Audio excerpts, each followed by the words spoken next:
جو ایران امریکہ مذاکرات ہیں اس کا تیسرا راؤنڈ جو ہے وہ شروع ہو گیا ہے، جیسے کہ ہم نے تصویر بھی دکھائی، خبر بھی دی کہ معاملات جو ہیں وہ چل پڑے ہیں۔ اچھا، آپ اس معاہدے کا مجوزہ مسودہ جو ہے اس کی کچھ خد و خال ظاہر ذرائع سے ہی کہہ لیں، کیونکہ وہ اسرائیلی میڈیا جو ہے وہ عرب سفارتکار کی گفتگو کو کوٹ کر رہا ہے،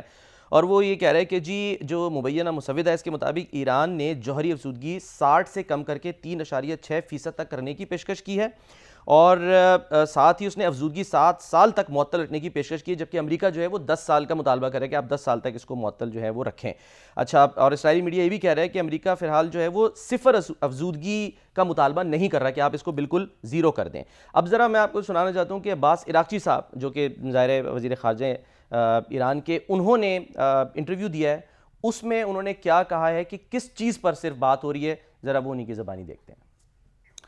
شامی صاحب، وہ ظاہر ہے وہ یہ کہہ رہے ہیں کہ ہم بھولے نہیں ہیں جو زخم ہمیں امریکہ نے دیے ہیں، لیکن اس کے باوجود جو ہے وہ مذاکرات ہو رہے ہیں۔ تو اب دونوں کی شامی صاحب ریڈ لائنز کیا ہیں، یعنی کہ یہ معاملہ کہاں پر منتج ہو سکتا ہے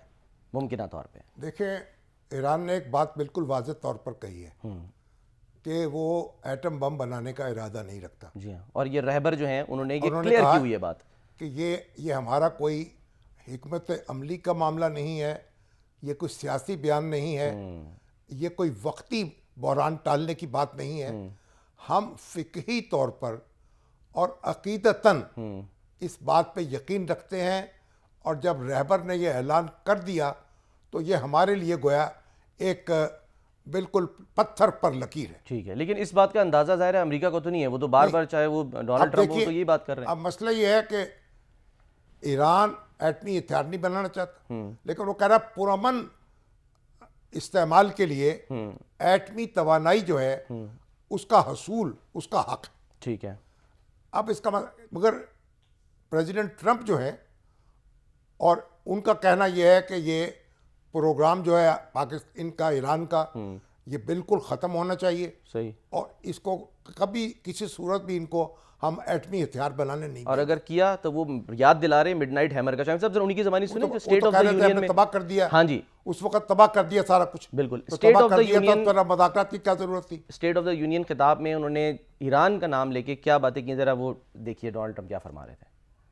سیکرٹ ورڈ تو دے دیا نا کہ وہ کلیئر کر رہے ہیں کہ ہم نے جو ہے وہ ہتھیار حاصل نہیں کرنا، مقصد نہیں ہے۔ جب وہ یہ کہتے ہیں کہ ہم نے تو ان کو بمبارڈمنٹ کی تھی، ان کی تنصیبات تباہ کر دی تھی، اگر وہ تنصیبات تباہ ہو گئی تھی پھر کس چیز تو کا؟ پھر آپ اس بات پر مذاکرات کس بات پہ ہو رہے ہیں؟ پھر ایران سے کیا مطالبہ ہو رہا ہے؟ اس کا مطلب یہ ہے کہ وہ تنصیبات تباہ نہیں ہوئی تھی، اور جو افزودہ یورینیم تھا وہ کہیں شفٹ بھی کر دیا اور گیا۔ ایران کی جو صلاحیت ہے یورینیم افزودہ کرنے کی وہ ڈیمیج نہیں ہوئی تھی، وہ موجود تھی۔ صحیح، تو دونوں باتوں میں ایک دوسرے کی تردید کر رہی ہیں۔ بالکل، ہاں، تو بہرحال میرا خیال ہے کہ یہ جو معاملہ ہے اس میں یعنی اتفاق ہو سکتا ہے، اچھا، کیونکہ ایران کا بھی واضح موقف ہے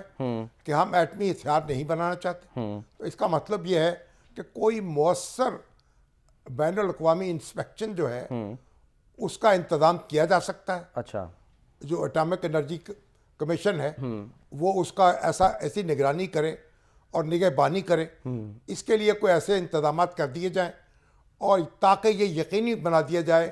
کہ اس کی وائلیشن نہیں ہوگی۔ ٹھیک ہے، ایران بھی اس پر تیار ہو سکتا ہے، کیونکہ جب ایران کا کہنا یہ ہے کہ ہم نے ہتھیار بنانے ہی نہیں ہیں تو پھر اس کے لیے وہ تحفظات دور کرنے کو تیار ہوگا، اور اس معاملے میں اہم پیش رفت ہو سکتی ہے۔ اچھا، لیکن جہاں تک تعلق ہے بیلسٹک میزائل کا، ہاں جی، وہ کہتے ہیں جو میزائل ہیں ایران نے ایسے میزائل تیار کیے ہیں جو اسرائیل تک پہنچ سکتے ہیں، جی ہاں، بلکہ ان کو تو یہ خطرہ ہے کہ کچھ عرصے میں ہی امریکہ تک پہنچ جائیں گے۔ سکتے ہیں۔ تو اب وہ جو ایران اس معاملے میں کمپرومائز کرنے کو تیار نہیں ہے، اور وہ کہہ رہا ہے کہ نہیں، یہ اس پہ ہم بات نہیں کر سکتے۔ اب دیکھتے ہیں کہ جو بات چیت ہوتی ہے اس میں آگے کیسے راستہ نکلتا ہے، صحیح ہے، اور اس میں فریقین کس طریقے سے ایک دوسرے کو ایڈجسٹ کرتے ہیں۔ لیکن میرا خیال جو نیوکلیر معاملے میں اگر ڈیل ہو جاتی ہے اور اطمینان کے مطابق فریقین کے اقدامات جو ہیں تجویز کر لیے جاتے ہیں، تو پھر ایک بہت بڑی پیش رفت ہو جائے گی، اور توقع رکھی جا سکتی ہے کہ جنگ کے خطرے جو ہیں وہ ان میں ایک حد تک ٹل جائیں گے۔